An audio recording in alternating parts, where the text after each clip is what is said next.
So we've got our top 10 risks, and we were very deliberate again, same as last year, with having the opportunity side of the risks.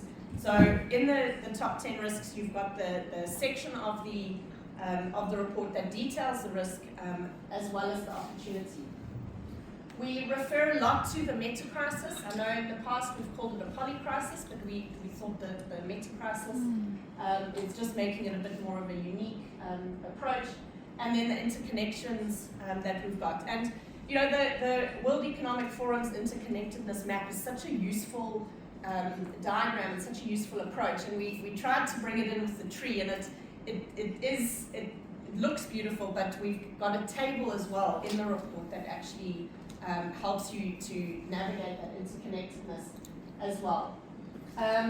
We've got our scenarios and our sector analysis that we've spoken about, and obviously the trees that get brought in, which we'll show you, and then the specific sector and regional application, and then our call to action. So that's really the structure of the report, and really just trying to make it extremely practical for you. Okay, Dr. Henry, you've disappeared. How to use the report, please? I want all of you to stay awake, hello. So how to use the report. I said I'm not going to say it's your new business Bible, but I'm going to say it's your new business Bible. We were intentional with Excel die Engelse mens wees. Please use me English, I'll think in Afrikaans and try my best not to stumble over English. How to use the report. We try to make it practical.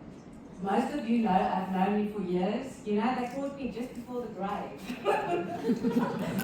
To actually be the fight of the risk report for once. Well, what did I want to say? So, if any one of you have met me before, you know that I'm quite practical. Yeah. I love risk implementation. I don't like, just nilly-willy stuff. You must actually be able to use it. So when you take this report this year, you'll notice that you can actually use it. So if you go to the sectors and the regions, we've actually included the sector analysis. We've included the SWOT analysis, risk control, opportunity. So you can use it as a baseline. Don't go and think of everything from the start. You can use that as a baseline and then criticize it. And take it to your board. Take it to your ex-code management team.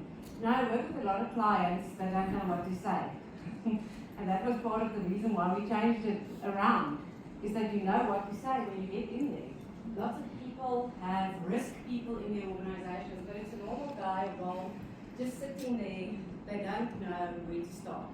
I think the risk report this year will help you to know where to start.